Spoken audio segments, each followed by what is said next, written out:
Saudações, queridos irmãos que nos acompanham mais uma vez no canal EAG. Sejam todos bem-vindos e vamos dar continuidade com a nossa série das três mensagens angélicas.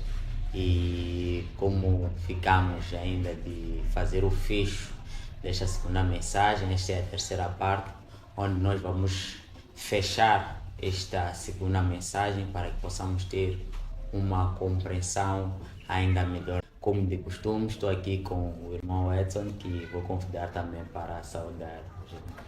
Saudações, irmão Emerson, saudações a todos quantos nos acompanham para mais um tema. Hoje vamos falar ainda do tema sobre a segunda mensagem angélica, caiu Babilônia. Então vamos ver o que Deus reservou para nós nesse estudo de hoje. Hoje nós vamos responder aquela questão que ficou. Será que as demais igrejas fazem parte desta Babilônia? Como nós vimos que a Igreja Romana Católica, ela diz ser a mãe e não as irmãs. Então, se ela é a mãe e fala de irmãs, quer dizer que as outras são as filhas desta igreja. Então, vamos saber quais são essas igrejas que são filhas desta mãe da grande Babilônia, a grande cidade Babilônia. Irmão Edson, o que temos para hoje? Bom, o título do nosso tema é Desmascarando Babilônia, parte 3. Então já vimos parte 1, parte 2. Agora vamos ver a parte 3. Vamos ler mais uma vez o texto de Apocalipse, capítulo 17, verso 5. É um texto que nós lemos no tema passado, mas vamos rever porque aqui existe algo muito importante a destacar.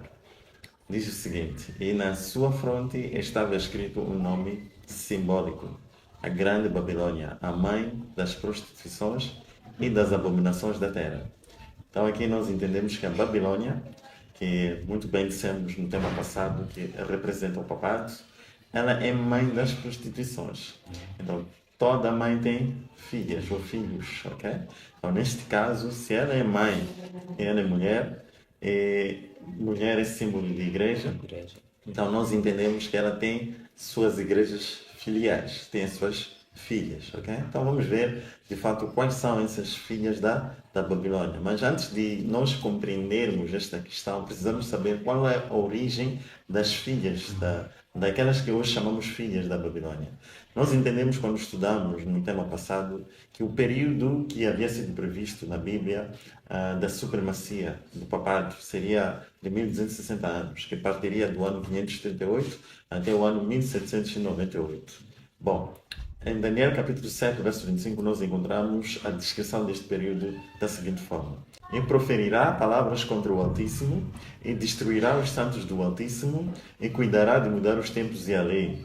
E eles serão entregues na sua mão por um tempo e tempos de metade de um tempo. Então nós entendemos com esse texto que a Babilônia, ou o papado, ele mudaria a Bíblia, mudaria os princípios da palavra de Deus e teria um governo durante este tempo, denominado por um tempo, tempos e metade de um tempo. Então nós vemos que somando este um tempo, dois tempos e metade de um tempo, temos 3 tempos e meio, ok? E de acordo com Daniel capítulo 11, versos 13, um tempo é o mesmo que dizer um ano. Então este período é um período de anos proféticos, ok? 3 anos e meios proféticos. Então, sabendo que biblicamente um ano tem 360 dias, então 3 anos e meio teriam 1260 dias. Então, neste caso, seriam 1260 anos literais, porque são anos proféticos. Nós já vimos em Números e Ezequiel que um dia profético equivale a um ano literal.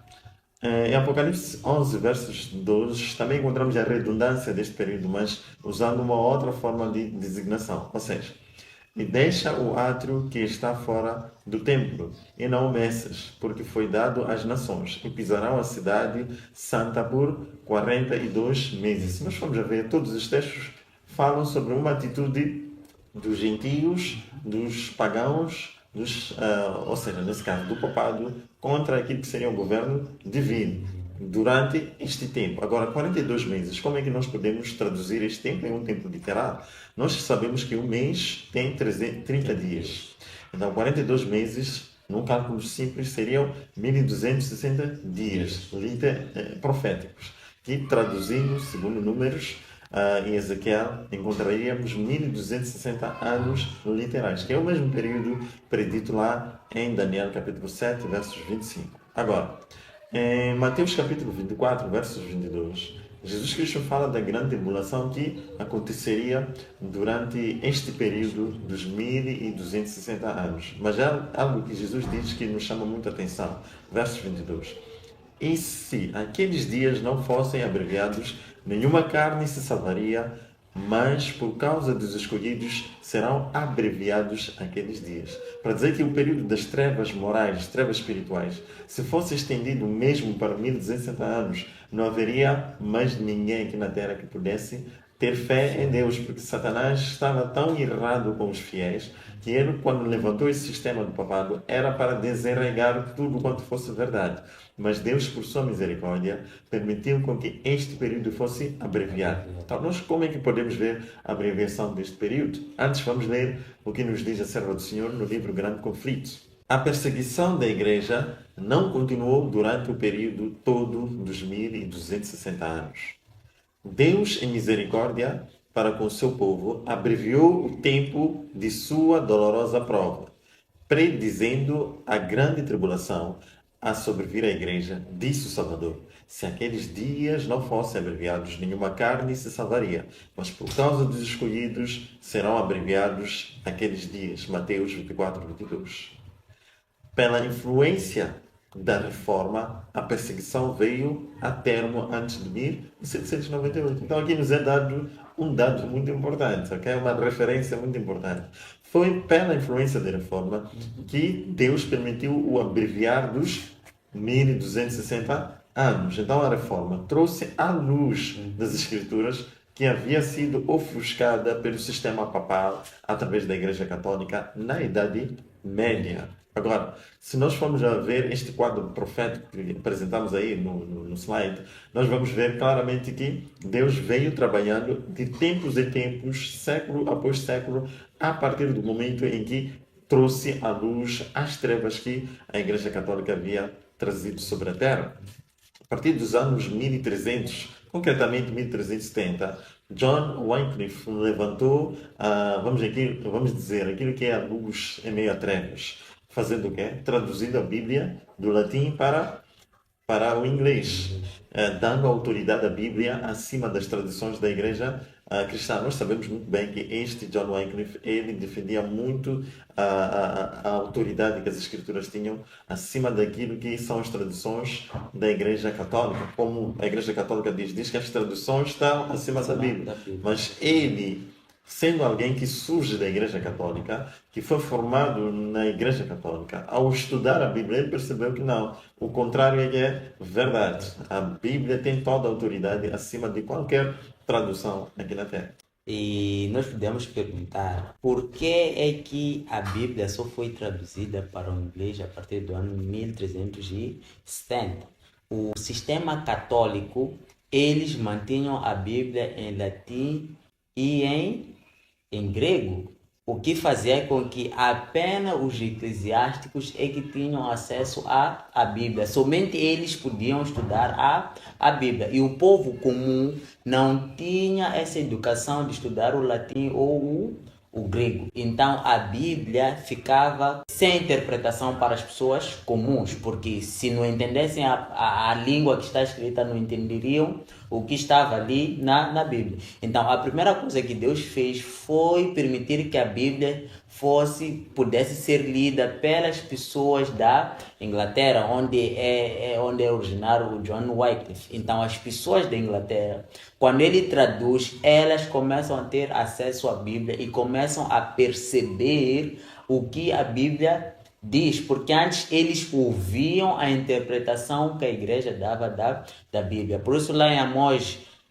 Deus diz que haverá fome, mas não fome de comida, mas fome da palavra, porque as pessoas não tinham compreensão da palavra. Então na Bíblia nós encontramos tudo o que é necessário para a nossa salvação, porque ela é que testifica de Deus. Por isso foi importante que Deus primeiro levantasse, exaltasse a Bíblia para que todos pudessem ter acesso à informação que estava lá na Bíblia. Por essa razão que se diz que o período da Idade Média é o período das trevas espirituais, porque o papado havia apagado completamente a Bíblia, as pessoas de fato não tinham acesso. Agora, de seguida, nos anos 1400, nós encontramos o John Huss. John Huss também foi um grande reformador, e ele exaltava a questão da obediência a Deus acima de tudo, acima dos homens, porque nós bem sabemos que a Igreja Católica, através do papado, havia se exaltado a si própria e ensinava que apenas os sacerdotes é que tinham a palavra, e a sua palavra era ex cathedra, ou seja, não podia ser revogada e muito menos ser julgada.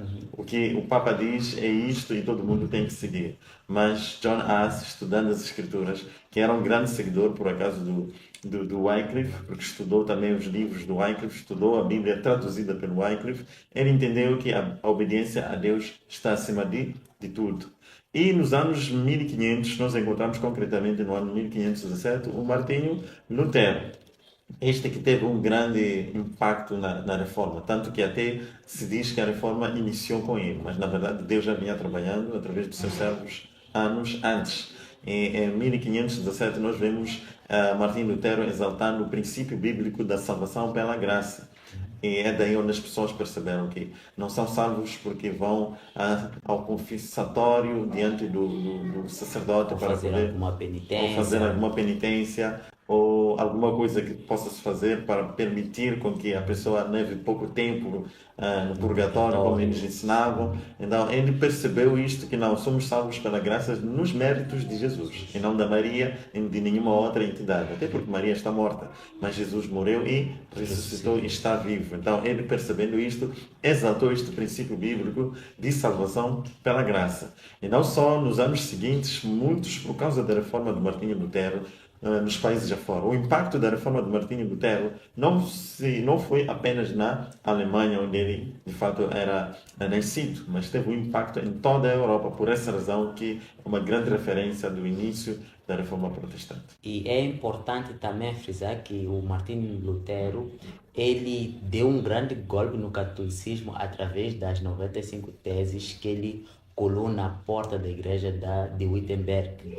Então, as 95 teses, elas vão desmantelar tudo aquilo que a Igreja Católica tinha feito nos anos passados. Então, ele exalta a salvação pela graça, sola escritura, sola fide, coisas que no catolicismo estavam apagadas. Como o irmão bem disse, a Igreja Católica estava acima até mesmo de Jesus, até mesmo da Bíblia, porque eles se consideram como o Deus, o substituto de Deus na Terra. Então, Martinho Lutero, através das 95 teses, ele vai desmantelar muitas coisas. Por isso, como o irmão Elton disse que ali foi o início da reforma. Por isso, em 2017, mas vamos falar, foi comemorado os 500 anos da reforma, mas aconteceu uma coisa muito importante nos 500 anos da reforma que mais adiante nós vamos poder ver. Exatamente. Como a reforma não parou, Deus ainda tinha muitas verdades por trazer à tona. Nos anos 1500, ainda nos anos 1500, através de João Calvino, Deus trouxe o princípio da liberdade de consciência. Cada um é livre de poder seguir a quem ele pretende seguir. Cada um é livre de adorar a Deus segundo os ditames da consciência, conforme o que a palavra ensina. A Igreja Católica, ela havia criado tradições que eram obrigatórias, são chamadas também de dogmas, eram obrigatórias as pessoas a seguirem. Mas as pessoas, quando entendessem outra coisa, não deviam seguir porque a Igreja Católica disse. Então, o João Calvino, ele trouxe esse princípio da liberdade de consciência e mais outros princípios, mas nós vamos apenas enfatizar esta. E ele também foi o originador da Igreja Presbiteriana, também o movimento calvinista que nós conhecemos hoje. Tudo foi essas igrejas existem mesmo por causa do movimento do João Calvino. Nos anos 1600 temos John Smith, que por sua vez entendeu que o princípio do batismo não pode ser feito por aspersão, mas é por imersão, que é um princípio bíblico. O próprio Jesus, dando-nos um exemplo, ele batizou por imersão. Então, sendo assim, ele trouxe essa verdade, tanto que os batistas defendem que quem deve batizar deve ser uma pessoa que tem uma idade, vamos assim considerar, de consciência para poder perceber que ele é pecador e confessar os seus pecados e se arrepender. Então, uma criança não tem consciência, não tem um raciocínio construído como tal. E não só o batismo tem que ser por imersão. Pedro, lá em Atos, quando eles recebem o Espírito Santo através do Pentecostes, quando perguntam à multidão o que nós faremos, ele diz: arrependam, convertam-se e sejam batizados para a remissão dos seus pecados. Então, só alguém com entendimento do seu pecado é que pode ser batizado. Por isso ele diz primeiro: arrependam-se, convertam-se e sejam batizados. Agora, uma criança, como é que vai se arrepender? Como é que vai se converter? Né? E, por fim, não pode ser batizada, porque ela não tem consciência. Ela entender o sacrifício que Jesus Cristo fez por ela no Calvário e o plano da salvação, para que ela se arrependa, se converta e seja batizada. E por imersão, seguindo aquilo que Jesus fez. E não só. Quando Jesus falou com Nicodemos, ele disse: se não nasceres de novo da água e do Espírito, não poderás entrar no reino dos céus. Chamado ao batismo de João Batista. Então, é muito importante para aquelas pessoas que consideram o batismo apenas uma tradição. Nós vemos muitos levarem os seus filhos para a igreja para batizarem. Alguns nem sequer são crentes, nem sequer rezam como tal, mas por ser uma tradição, eles levam as crianças para o batismo. Isto não é o batismo verdadeiro. O verdadeiro batismo é aquele que a Bíblia ensina. Então, há que nós reestudarmos as Escrituras para percebermos este assunto.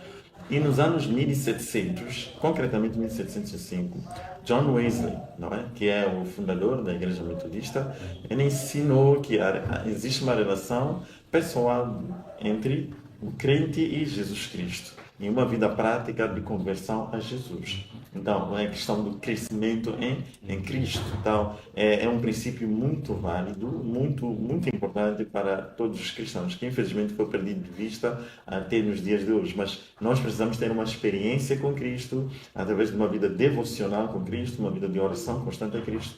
E John Wesley exaltava este princípio, que foi também um dos reformadores que se fez sentir ou se fez ver dentro sim do período da Idade Média. Agora, a pergunta que nós podemos fazer, que não deixa de ser importante, é esta: como é que as igrejas pioneiras da Reforma se encontram hoje? Nós vimos que os pioneiros fizeram um grande trabalho, foram usados por Deus, porque aquela era a vontade de Deus para que as trevas não continuassem.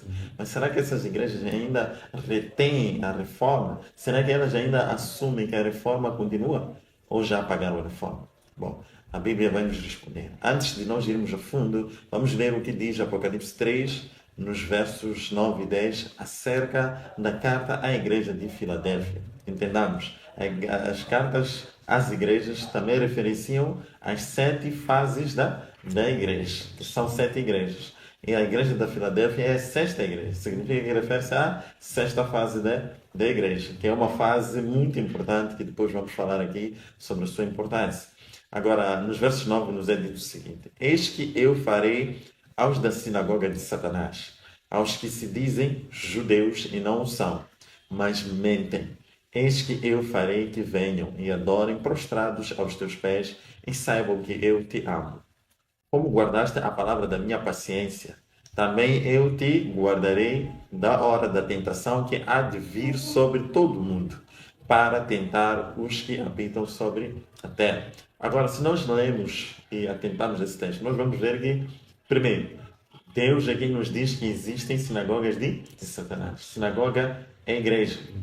Então, existem igrejas que Satanás está a dirigir. Quem é o dirigente dessas igrejas? Não é o Espírito Santo, mas é o próprio Satanás. Agora, como é que nós podemos caracterizar? É que elas dizem ser judeus. O que significa judeus num contexto atual? No contexto da 6ª fase da igreja cristã. Nós sabemos muito bem que os judeus perderam o direito de ser povo escolhido no ano 34.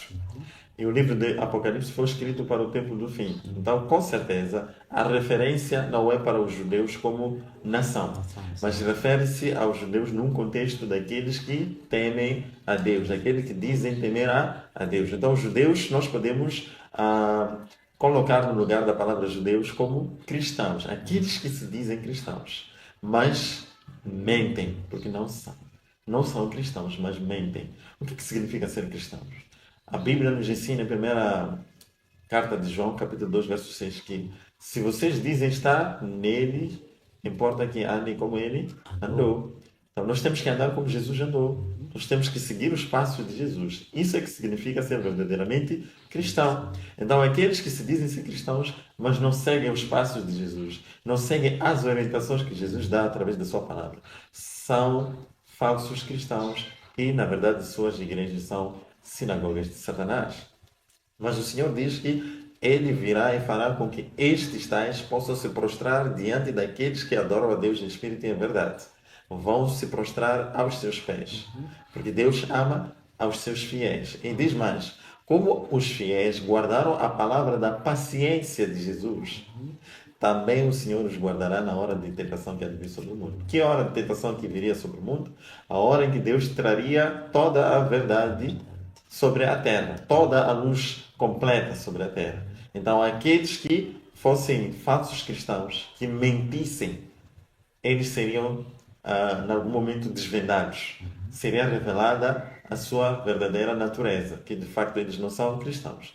Por quê? Porque a palavra da paciência eles não guardaram. Que palavra é esta da paciência? Em Apocalipse capítulo 14, versículo 12, nós encontramos: esta é a paciência dos santos, os que guardam os mandamentos de Deus e têm a fé de Jesus. Então, a paciência dos santos é guardar os mandamentos e ter a fé de Jesus. Então, aqueles que não guardaram a paciência de Cristo são falsos cristãos. Ou seja, que não guardam os mandamentos são falsos cristãos. Quais são esses mandamentos? Êxodo 20, versículo 3 até 17. Os 10 mandamentos. Agora, a questão anterior dizia como estão as igrejas protestantes ou as igrejas da Reforma nos dias de hoje. Então, nós vemos que as igrejas da Reforma têm vindo a beber do vinho da Babilônia. E por que nós afirmamos que têm vindo a beber do vinho da Babilônia? Porque nós bem sabemos que a Bíblia diz que a Babilônia daria de beber do vinho da sua prostituição a todas as nações. E é através dos princípios da palavra de Deus que nós vemos as igrejas cristãs se misturando com a igreja católica, com aquilo que é o vinho que o papado tem vindo a dar a todas as nações. Uma das doutrinas é a imortalidade da alma. A questão de que a alma é imortal, a alma não morre. Este é um princípio que muitos cristãos têm vindo a abraçar e não estudam profundamente as Escrituras para poderem perceber qual é o verdadeiro estado dos mortos. Eles pensam que quando a pessoa nasce, existe algo que Deus criou nela que é imortal, que eles chamam de alma. Por isso que existe aquela coisa de crer-se que quando a pessoa morre, passa por uma outra dimensão maior e melhor. Mas a minha pergunta é, isto é cabível? Eu acho que isso merece um estudo especial, a questão da imortalidade da alma, para que muitos possam perceber de fato qual é a verdade sobre o estado dos mortos. Mas esta é um dos princípios que a Babilônia tem dado a beber às igrejas da Reforma. Outra questão é a questão da observância do domingo. Se nós formos a ver, algo as igrejas protestantes têm em comum com a igreja católica, de facto. A questão de observar o domingo como dia de adoração. Mas o que a Bíblia ensina sobre o verdadeiro dia de adoração? Quando vamos ao livro de Êxodo 20, versos 8 até 11, nós encontramos lá os 10 mandamentos, o quarto mandamento sendo destacado nesses versos, que mostra claramente que é parte do mandamento de Deus a observância do dia do sábado. Mas nós encontramos que não, as igrejas cristãs, elas ainda perduram ou fazem com que continuem a questão do domingo como um dia de observância e de adoração. Mas isso não é verdade. Agora, sendo assim, nós afirmamos categoricamente que estas igrejas ainda são filiadas à sua mãe, que é a Igreja Católica. E se há algo que lhes une de forma direta, são esses princípios que nós estamos aqui a destacar. Um outro princípio, que este apareceria sobretudo no tempo do fim, que é este tempo que nós estamos a viver, é o apoio à união entre a Igreja e o Estado. As igrejas protestantes, Elas acham que unindo a igreja e o Estado traria a moralidade sobre as nações. Mas, na verdade, isso só traz imposição às pessoas a terem que seguir aquilo que são os seus ditados. Não é isso que a Igreja de Roma fez no passado, que o papado fazia, obrigar todo mundo a ter que se tornar católico à força, sem respeitar a liberdade de consciência. Então nós vemos que a união entre a Igreja e o Estado é, na verdade, uma forma muito sutil de, em breve, se estabelecer a obrigatoriedade de todo mundo seguir os ditames da Igreja Católica, ok? Através do protestantismo. Então nós vemos claramente que esses são os vinhos de Babilônia, alguns, existem muitos, mas vamos destacar estes três principais como os vinhos que têm este sistema do catolicismo que é liderado pelo papado, que tem vindo a obliterar naquilo que é o princípio da palavra de Deus e, acima de tudo, tem conseguido conquistar as igrejas protestantes. E podemos ver também uma coisa que nos reformadores, cada igreja levantou um ponto que faz parte da verdade completa. Não foi nem Lutero que levantou toda a verdade, não foi nem Calvino que levantou toda a verdade, não foi nem um Batista que levantou toda a verdade. Mas como era um movimento conduzido por Deus, Deus a cada época ia acrescentando verdade sobre verdade. Então a reforma, ela não termina com estes homens do passado. A reforma é até hoje. Mas nós, como vemos, estas igrejas pararam no tempo. Nós, na introdução da segunda mensagem angélica, vimos quando é que Deus trouxe esta toda verdade. Mas nós vamos ver isso mais adiante. Vamos ver apenas um texto que a serva do Senhor escreveu no livro Eventos Finais, página 103, primeiro e segundo parágrafo. Diz-nos o seguinte: o protestantismo dará a mão da comunhão ao poder romano. Então haverá uma lei contra o sábado da criação divina, e será nessa ocasião que Deus efetuará a sua estranha obra na terra. Então nós vemos claramente a serva do Senhor, há cerca de 180 anos atrás, ela escrevendo que o protestantismo, aqueles movimentos que foram levantados pela reforma, iam dar a sua mão da comunhão ao poder humano. Agora a minha pergunta é, se nós acompanharmos aquilo que são as notícias, não tem vindo isto a se tornar real? Okay? Nós vemos uma união entre as igrejas cristãs com a igreja católica. Mas isto não é algo bom. Não é algo bom. Muitos olham para isto como se Deus fosse o único. O Deus é o mesmo dos católicos, assim como dos protestantes. Mas já aqui vamos assim dizer, um passar do poder das igrejas protestantes à igreja de Roma, que é a igreja católica. Continuando. Não conseguimos ver como a Igreja Romana poderá desembaraçar-se da acusação da idolatria. Por quê? Porque, de fato, as igrejas da Reforma, os protestantes, quando se levantaram no passado, elas chamavam a Igreja Católica de idólatra. Exatamente. Por quê? Por causa do segundo mandamento. Claramente, eles são idólatras, adoram vários deuses, e isso é simbolizado mesmo pelas figuras de estátuas que eles mesmos constroem dentro das suas próprias igrejas, assim como no próprio Vaticano. Agora, será que muitos até se perguntam como é que este processo poderia conseguir a Igreja de Roma se desembaraçar? Diz assim a serva do Senhor. E esta é a religião que os protestantes estão começando a encarar com tanto agrado e que finalmente se unirá com o protestantismo. Para dizer que o protestantismo, então, agora, pararia de acusá-los de idólatras e se uniria ao catolicismo. Esta união não será, porém, efetuada por uma mudança no catolicismo, pois Roma não muda. Afinal de contas, Roma se diz ser o quê? Invicta. Que ela não muda, porque ela não erra. Mas será que ela não era?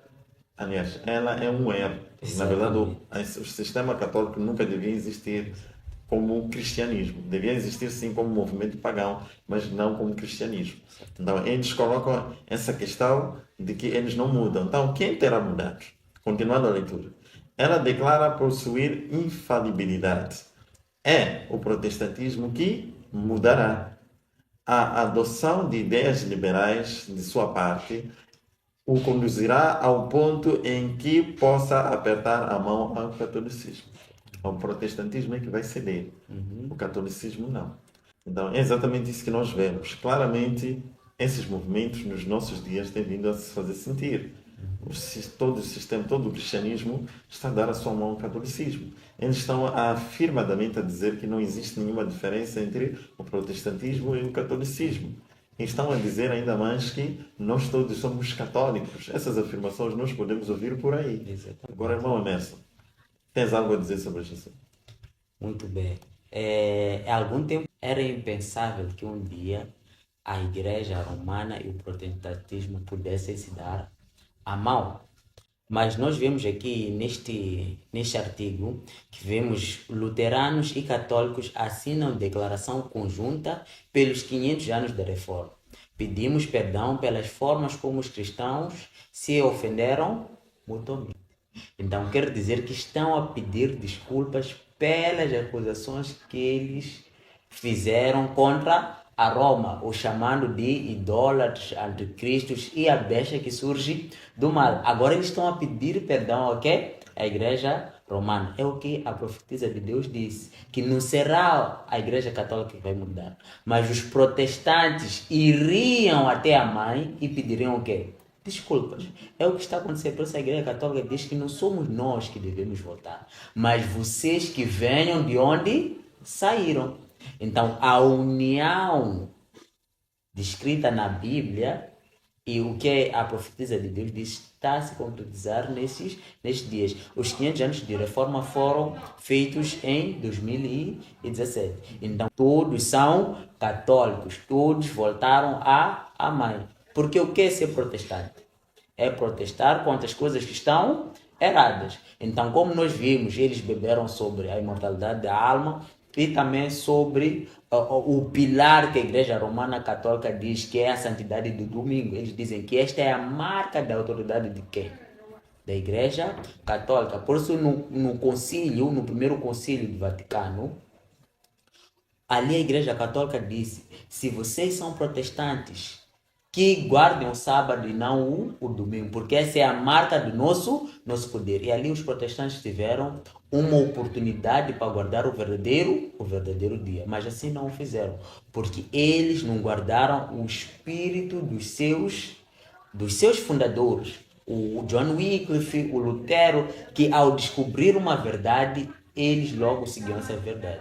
Mas os que vieram depois, eles pararam onde os seus fundadores pararam, pensando que toda a verdade já tinha sido descoberta. Por isso é que foi havendo um movimento atrás do outro. Quando um grupo parava, Deus levantava outro grupo para continuar a verdade que aquele grupo não conseguiu descobrir. Então, assim sendo, Deus foi levantando movimento após movimento dentro na reforma, mas que no final eles deviam todos se unir tendo a verdade completa. E aqui diz mais: bispos rezam pela unidade e por todos os líderes eleitos. Aonde isso? Nos Estados Unidos da América, que eles dizem que vão trabalhar com todos os oficiais eleitos no governo de Trump. Alguns anos atrás, o papado não entrava nos Estados Unidos, mas agora parece que é a igreja principal, onde os papas, ou melhor, onde os bispos dizem que vão trabalhar com quem? Com os oficiais do governo. E não nós vimos ali a união entre a igreja e o Estado. E isso é o que caracterizava a igreja romana na Idade das Trevas. A unidade entre o Papa tinha autoridade no Estado e também tinha autoridade na igreja. Então, usa o poder do Estado para infringir dogmas dentro do que? Da religião. Isso é muito importante, porque quando nós estávamos a falar sobre as duas Babilônias literais do passado, na segunda Babilônia, nós vamos ver que a Babilônia de Nabucodonosor, quando se convocou todos os representantes das nações da terra para que pudessem vir adorar a estátua, houve o uso da música como uma forma mesmo de fazê-los adorarem a imagem que havia sido edificada por Nabucodonosor.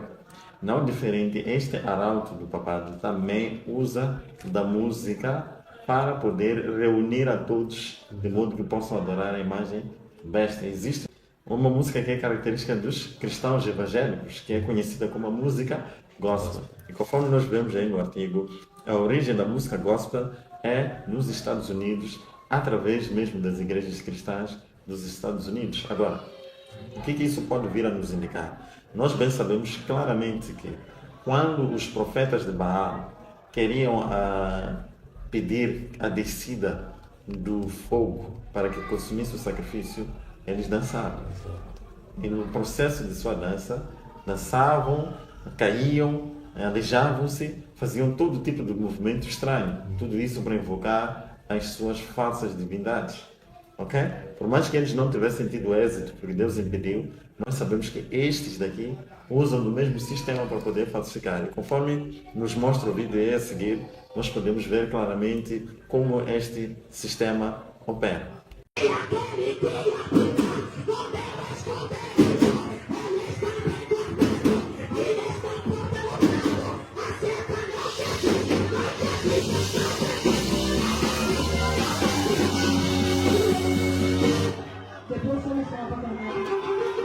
Agora, tudo isto tem como objetivo construir uma imagem para a adoração a este sistema que é a besta. Nos versos 15 encontramos o seguinte, do Apocalipse 13. E foi-lhe concedido que desse espírito à imagem da besta, para que esta imagem da besta falasse e fizesse que fossem mortos todos os que não adorassem a imagem da besta. Então, isto indica claramente que haverão decretos, leis que obrigarão as pessoas a terem que seguir esse sistema que os Estados Unidos criou para a adoração de volta ao papado. E não só hoje, nós já vemos os vestígios disto, porque podemos ver isso como uma coisa boa. Por exemplo, Trump já proibiu o homossexualismo. E terão sanções para aqueles que quiserem insistir nessas práticas. Isto parece bom, mas não deixa com que as pessoas vivam segundo os seus ditames. Aquilo que o fundamento deste país diz, que cada um deve viver de acordo com os ditames da sua consciência, claro, sem infringir as leis de convivência social. Então, nós começamos a ver alguns vestígios. E os nacionalistas cristãos querem trabalhar numa lei que pune aqueles que blasfemam contra Deus. Então, nós vemos que a imagem realmente está sendo construída. Então, nós teremos um vislumbre daquilo que aconteceu na idade das trevas. Nós vemos que isto é um jogo de Satanás. Primeiro, ele levanta essas leis que, em algum momento, são um ataque direto às Escrituras. E depois levanta outro movimento que aparentemente está a negar essas leis, mas tomando a consciência das pessoas, não é, para poder dirigi-las àquilo que são os seus objetivos. Nos versos 16, ainda do Apocalipse 13, lemos o seguinte: e faz que a todos, pequenos e grandes, ricos e pobres, livres e servos, lhes seja posto um sinal na sua mão direita ou nas suas testas. Então, existe aqui uma lei de obrigatoriedade, uma lei de imposição, uma lei dogmática. Tem que seguir, tem que receber este sinal na mão direita e tem que também receber este sinal na testa. Isto tudo é simbólico e nós já falamos sobre isso, o seu significado, mas a todos grandes, ricos, pobres, ou seja, não existe classe social. Todos estão inseridos, seja religioso ou não religioso, todos terão que receber essa marca. Versos 4. E adoraram o dragão, que deu à besta o seu poder, e adoraram a besta, dizendo: quem é semelhante à besta? Quem poderá batalhar contra ela? Para dizer que claramente o trabalho que o arauto, que é a besta da terra, os Estados Unidos faz, é para que todos possam admirar a primeira besta, que é o papado. Versos 8. E adoraram-na todos os que habitam sobre a terra. Isso vai dizer que este decreto será global, não se restringirá nos Estados Unidos, mas tenderá a se estender sobre toda a terra. Então, quem são esses que vão adorar? Todos que habitam sobre a terra. Será que é global no sentido genérico? Vamos ver aqui. Esses cujos nomes não estão escritos no livro da vida do Cordeiro que foi morto desde a fundação do mundo. Aqueles que os seus nomes não estão escritos no livro de Cristo são esses que vão adorar a besta. Por essa razão, queridos irmãos, nós devemos muito refletir naquilo que Jesus disse aos seus discípulos em Lucas 10, quando eles vieram todos regozijosos por terem expulsado demônios, por terem pregado o Evangelho e feito muita coisa.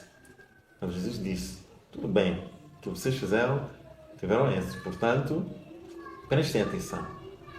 Regozijem-se mais pelos vossos nomes estarem escritos no livro da vida. A coisa mais importante que nós hoje devemos fazer, nos dedicar, é que os nossos nomes estejam escritos no livro da vida. E isso só acontece quando nós temos uma vida de comunhão com Cristo, quando nós temos a fé de Jesus, uma experiência com Jesus Cristo, e não apenas confiarmos naquilo que são as nossas obras exteriores. Exato. Cristo quer aquilo que no nosso coração está mesmo nele, ou seja, a nossa ligação para com ele.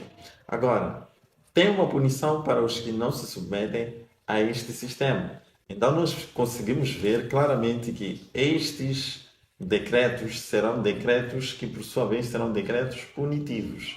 Eles irão fazer com que as pessoas que não se sujeitarem, por não aceitarem que as suas liberdades de consciência sejam colocadas em causa, possam passar por dificuldades. Os decretos têm duas fases. Uma fase é privação e outra fase é morte. Então nós vamos ver nos versos 17 o seguinte: para que ninguém possa comprar ou vender, senão aquele que tiver o sinal, ou o nome da besta, ou o número do seu nome. Nós vemos claramente que aqui vão ser proibidos de comprar e vender. Isto tem que ver com o comércio. Então o povo de Deus vai ser impedido de comercializar. E nós estamos vivendo um mundo globalizado, onde o dinheiro é base para tudo, para até a própria alimentação. Então o povo de Deus será testado através mesmo deste comércio. Não poderemos comprar nem vender por causa de permanecer fiéis à verdade, por não aceitar com que os ditames da nossa consciência sejam colocados em causa. Não só o comprar e vender, as pessoas podem dizer, eu não vendo, eu não sou um comerciante, mas vende-se. Você, quando trabalha para alguém, você está vendendo o teu conhecimento e tuas horas. Então, mesmo de ter um emprego, nós seremos proibidos. Então, para dizer que o segundo decreto, já que vem após a privação, será um decreto de morte. Isso será uma declaração de ódio completo contra os fiéis. E foi-lhe concedido que desse espírito à imagem da besta, para que também a imagem da besta falasse, e fizesse que fossem mortos todos os que não adorassem a imagem da besta. Então nós vemos claramente que tudo isso vai terminar com um ódio que vai querer com que todos os fiéis sejam tirados do sistema. Agora, nós bem sabemos que a vitória não estará do lado desse sistema, mas a vitória estará do lado de Cristo e aqueles que permanecem fiéis a Ele. Apocalipse 19, 11 e 13 diz: vi o céu aberto, e eis que um cavalo branco, e o que estava sentado sobre ele chama-se Fiel e Verdadeiro, e julga e peleja com justiça. E estava vestido de veste tingida em sangue, e o nome pelo qual se chama é a Palavra de Deus. Essa é uma descrição direta e clara de Cristo, que é fiel e verdadeiro. Vem num cavalo branco, isso mostrando que ele vem vencendo. E ele é chamado a Palavra de Deus. Porque nós vemos em João capítulo 1, verso 1, que Cristo é o Verbo, ou a Palavra, que estava com Deus e que é Deus. É Cristo quem vem vencendo a favor do seu povo, que será colocado em uma situação difícil por conta de não aceitar se sujeitar a um sistema que contraria a sua própria palavra. Então, por causa da sua fidelidade, eles irão sofrer. Porém, Cristo virá para vencer. Nos versos 15. E da sua boca saía uma aguda espada para ferir com ela as nações. E ele as regerá com vara de ferro. E ele mesmo é o que pisa o lagar do vinho, do furor, da ira de Deus Todo-Poderoso. Então nós vemos que Cristo vem para julgar a todas as nações. Nos versos 19. E vi a besta. Quem é a besta referida aqui? O papado. E os reis da terra. Esses reis referem-se aos líderes, tanto políticos assim como religiosos, e os seus exércitos reunidos para fazerem guerra àquele que estava sentado sobre o cavalo e ao seu exército. Nós vemos claramente que o que estamos a assistir agora, que os Estados Unidos está a fazer, que o Papado está a fazer, é reunir todas as nações para a peleja contra Cristo. Quem está por detrás desse sistema é o dragão, que é Satanás. É ele que usa esses sistemas para poder combater contra Cristo e os seus fiéis. Mas aqui nos é dito, a besta foi presa e com ela o falso profeta, que diante dela fizeram os sinais com que enganou os que receberam o sinal da besta e adoraram sua imagem. Estes dois foram lançados vivos no lago do fogo que arde com chofre. Então, finalmente, esta besta será presa. O falso profeta, que é o protestantismo apostatado, também será preso, assim como o próprio dragão finalmente também será preso. Agora a pergunta que nós fazemos é a seguinte: a reforma parou? Claro que não. Então, se a reforma não parou, significa que ela continua. Agora, Deus, em sua misericórdia, tem uma mensagem para que seja pregada em todo o mundo, uma mensagem de advertência. A mensagem que nós encontramos em Apocalipse 14, versos 6 e 7 diz assim: viu outro anjo voar pelo meio do céu, e tinha o evangelho eterno para o proclamar aos que habitam sobre a terra, e a toda a nação, e tribo, e língua, e povo, dizendo com grande voz: temei a Deus e dai-lhe glória, porque é vinda a hora do seu juízo, e adorai aquele que fez o céu, e a terra, o mar, e todas as fontes das águas. Essa mensagem inicialmente foi pregada em 1820 por William Miller. Esta mensagem foi de facto pregada para se advertir o mundo sobre as últimas verdades que o mundo precisava conhecer. Então nós temos aqui esse Guilherme Miller sendo movido pelo Espírito Santo, levando a cabo a primeira mensagem angélica que devia advertir o mundo sobre a hora do juízo. Essa hora de juízo, por sua vez, ela culminaria no ano de 1844. A mensagem que ele pregava era a mensagem de Daniel 8,14, que fala das 2.300 tardes e manhãs. E, de fato, essa mensagem devia ser levada a todo mundo para a proclamar a todos que habitam sobre a terra. E ela foi pregada com muita ênfase em 1820 em diante. E, quando nós vamos ao Apocalipse 10, versos 10 e 11, encontramos o seguinte: e tomei o livro, ou livrinho, da mão do anjo, e comi-o, e na minha boca era doce como mel. E, havendo-o comido, no meu ventre ficou amargo. E ele disse-me: importa que profetizes outra vez a muitos povos e nações e línguas ireis. Então nós vemos claramente essa mensagem mostrando aquilo que a história nos ensina sobre o movimento milerita. Quando essa mensagem milerita era pregada, todo mundo a recebia como doce o mel na boca. Por quê? Porque ela dava esperança ao mundo. Falava sobre o breve retorno de Cristo. E ela exaltava a verdade bíblica do cálculo dos 2.300 anos. Um cálculo que foi inspirado por Deus. Mas por conta da fraqueza humana, a crença vigente naquela época de que a terra fosse o santuário referido ali fosse a terra. Então eles acabaram caindo no erro de que Cristo viria para purificar a terra. Então este erro Deus o permitiu para que pudesse a mensagem ser difundida. Mas a verdade é que nos 2.300 anos eles se cumpririam no ano de 1844. Então, a amargura no ventre representa o grande desapontamento que houve naquela data de 1844, porque eles, de fato, esperavam que Cristo viesse literalmente para a Terra. Mas Cristo fez um movimento, só não foi vertical, foi horizontal, porque ele saiu do lugar santo para o lugar santíssimo, para iniciar a sua última obra, que é a obra de expiação, que é a obra da purificação do santuário. Nós já falamos, exatamente, santuário celeste. E nós já falamos sobre isso nos temas anteriores. Podem acompanhar os irmãos que, de fato, não compreendem o que é isto de purificação do santuário.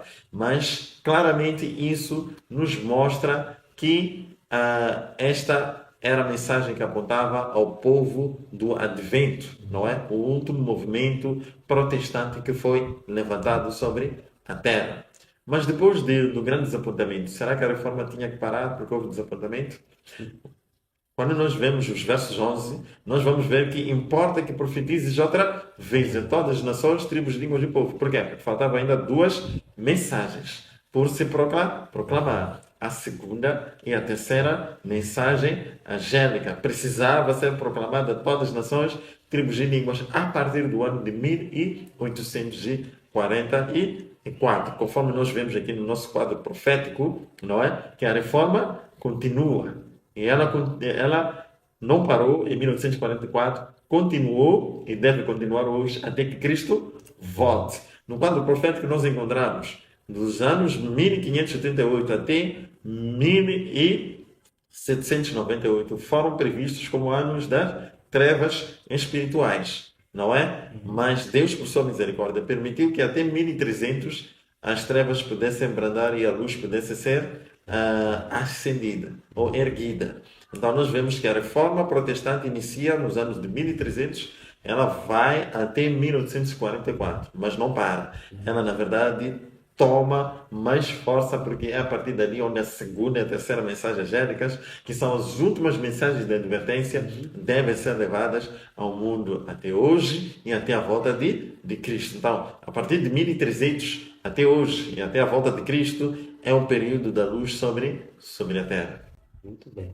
E no primeiro estudo da segunda mensagem, nós vimos que as igrejas protestantes começaram a cair em 1844. Por que razão? Porque eles negaram a primeira mensagem angélica. Então Deus, como fez anteriormente, revelou esta verdade ao Guilherme Miller. Mas os seus pastores negaram esta verdade. Então por isso surgiu um movimento fora daquelas que são chamadas de igrejas tradicionais, que é a igreja metodista, batista, wesleyana, luterana, porque essas todas as igrejas, nas suas lideranças, negaram esta mensagem de purificação do santuário. Então todos aqueles que aceitaram dentro daquelas igrejas saíram e criaram esse movimento que chamou-se o movimento millerita. Mas houve um desapontamento, este desapontamento foi previsto na igreja de Filadélfia. Esta é a grande tentação que viria para o mundo, porque todo mundo foi pregado esta primeira mensagem. Então, esta foi a hora da tentação. Aqueles que guardaram pacientemente, que tentaram descobrir onde é que estava o erro, eles foram dados uma grande luz pela parte de Deus. Eles viram que Jesus não voltava à terra, porque existe um santuário nos céus. Então, quer dizer que a purificação do santuário era a purificação do santuário celeste, não a terra. Por isso, Jesus sai do lugar santo e do lugar santíssimo. Então, eles têm esta visão e esta compreensão. E o movimento que surge dessas pessoas, ele vem desmantelar as duas grandes mentiras de Satanás.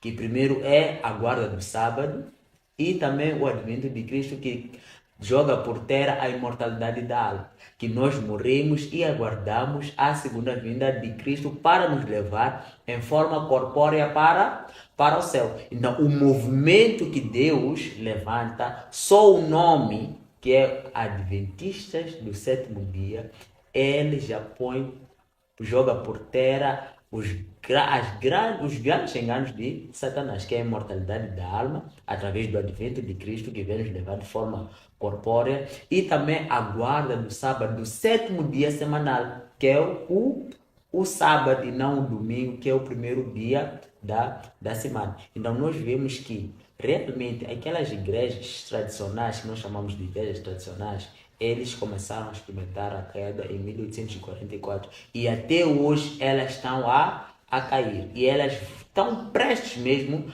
a ter a queda completa, porque elas já estão a se unir ao Estado e dando os braços ao papado. Então Deus nos deixou tudo na Bíblia de forma clara e precisa para que nós possamos ter a paciência e a fé de Jesus Cristo. Agora é importante darmos a entender que isto não é um ataque às igrejas evangélicas ou às igrejas que outrora foram protestantes, mas é claramente apresentar o que a Bíblia nos ensina sobre aquilo que seria o movimento profético dos eventos. É importante nós dizermos o seguinte, que os protestantes das outras igrejas cristãs, se pudessem perceber que o levantar-se do movimento protestante era, na verdade, Deus queria restaurar aquilo que são as falsidades que a Igreja de Roma trouxe. E que estes seriam movimentos, e um movimento é algo que está sempre em movimento. Ao criar um movimento, o outro devia se coligar ao outro, devia haver uma linha de ligação, até que pudesse chegar ao último movimento. Assim nós não estaríamos perdidos, o movimento cristão não estaria perdido. Teria a bússola que guiasse ela aquilo que é a finalidade que Cristo pretende para o seu povo. Mas Deus, por sua misericórdia, Ele nos coloca a seguinte questão: a quem nós escolhemos? Se nós escolhemos esses sistemas ou nós escolhemos a verdade que está em Cristo, porque nós sabemos que Cristo é a verdade. Em Deuteronômio capítulo 30, versos 15, lemos: Vês aqui, hoje te tenho proposto a vida e o bem e a morte e o mal. Os céus e a terra tomo hoje por testemunhas contra vós, de que te tenho proposto a vida e a morte e a bênção e a maldição. Escolhe, pois, a vida para que vivas, tu e a tua descendência. A vontade de Deus é que todos aqueles que hoje professam o cristianismo possam escolher a verdade. Não escolher aos homens, não escolher a tradição, mas escolher a verdade. E a palavra de Deus em João 17 diz: santifica-os na verdade. A tua palavra é a verdade. Todos somos desafiados a irmos à palavra de Deus de modo a conhecermos a verdade e por ela vivermos e andarmos segundo ela e não segundo o que os líderes, não segundo o que as tradições ensinam. Nos versos 14 de Apocalipse 17 lemos o seguinte: estes sistemas, todos, referindo aos reis da terra, referindo aos líderes políticos e religiosos, vão combater contra o Cordeiro e o Cordeiro os vencerá. Porque é o Senhor dos senhores e o Rei dos reis. Vencerão os que estão com ele, chamados eleitos e fiéis. Cristo nos dá a garantia de vitória. Por mais que aparentemente, com o levantar desses sistemas, o papado dos Estados Unidos, os decretos que privam o povo de Deus, os decretos de perseguição e morte, no fim de tudo, esses sistemas serão todos derrotados e o povo eleito será o povo vencedor. Então, para finalizar, nós vamos fazer aqui uma breve retrospectiva daquilo que foram as Babilônias literais em comparação com a Babilônia espiritual, que foi erguida desde o ano de 538, que será reerguida após a sua ferida mortal ser curada. O líder da Babilônia, da Torre de Babel, fora Nimrod. O líder da Babilônia de Nabucodonosor foi o próprio Nabucodonosor. O líder da Babilônia espiritual é o Papa. A capital do reino da Babilônia, a primeira Babilônia, é Sinear. Assim também foi a capital da segunda Babilônia. E a Babilônia espiritual tem como a capital o Vaticano. A política do reino da primeira Babilônia é construir a torre para a união de todos os povos, religião e governo mundial. Ou seja, construir a torre para a união de todos os povos para o estabelecimento de uma religião e um governo mundial. E na segunda Babilônia, construir uma imagem para a união de todos os povos para adoração. Nesse caso, a religião e governo mundial. Esse era o objetivo deles também. Agora, qual é o sistema político da Babilônia espiritual? Construir uma ideologia universal que une a todas as religiões do mundo e estabelecer um governo, assim como uma religião mundial. Agora, quem é o arauto da primeira Babilônia? Bom, não vamos destacar, a Bíblia não destaca, mas temos o arauto da segunda Babilônia, que é oficial do rei, que deu aquela ordem que todos pudessem se ajoelhar para adorar a estátua. Mas aqui o arauto na Babilônia espiritual é os Estados Unidos da América. Temos a marca de adoração. Agora, a marca de adoração da primeira Babilônia não está destacada, mas nós poderíamos dizer que a negação ao concerto que Deus estabeleceu com o seu povo, que é o arco-íris aparecer no céu como um símbolo de nunca mais haver dilúvio. Eles negaram isso. Poderia este ser, de fato, a marca da adoração do sistema falso. Agora, para a segunda Babilônia, é um dia especial dedicado para adoração, sem trabalho, no dia que se ergueu a imagem do Nabucodonosor. E cá nós temos um sábado espúrio na Babilônia espiritual, que é o domingo. Domingo é a marca do Vaticano. Então, todos quantos estão filiados ao Vaticano terão o domingo como seu dia de guarda. E, por fim, temos o decreto. Tivemos na segunda Babilônia o decreto de morte, que era morte por fornalha, né? E aqui na Babilônia espiritual temos dois decretos. Um de punição, comprar e vender, e o outro decreto de morte. E também temos cá religião. A religião vigente na primeira Babilônia era o paganismo, o ateísmo e a religião apostatada. E na segunda Babilônia também temos o paganismo, o judaísmo e temos o judaísmo, nesse caso, apostatado. E temos também na Babilônia espiritual o paganismo, o ateísmo e o cristianismo apostatado. E, por fim, temos a adoração. A primeira Babilônia caiu, a segunda Babilônia caiu, e a terceira, a Babilônia espiritual, ela vai cair duas vezes. Caiu em 1798 e vai cair em breve, quando Cristo se manifestar sobre as nuvens do céu. Então, este aqui é o resumo do nosso estudo sobre a segunda mensagem angélica. Espero que tenha sido de grande proveito e tenhamos muito aprendido da palavra de Deus.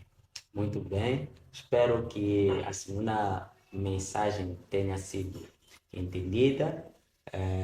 Foi necessário fazer em 3 partes para podermos fazer este acompanhamento claro, porque a Babilônia só cai quando a verdade é levantada. Então é preciso ir para a história, recorrer à história, porque tudo o que Deus disse na sua palavra como profecia realmente aconteceu e ainda está a acontecer. E só assim nós podemos ver o desenrolar das profecias e nós teremos cada vez mais confiança na palavra de Deus. Espero que os irmãos tenham gostado desse estudo da segunda mensagem angélica e fiquem à espera também da última mensagem angélica, que é a terceira mensagem angélica, descrita em Apocalipse, capítulo 14, dos versículos 9 até os versículos 12.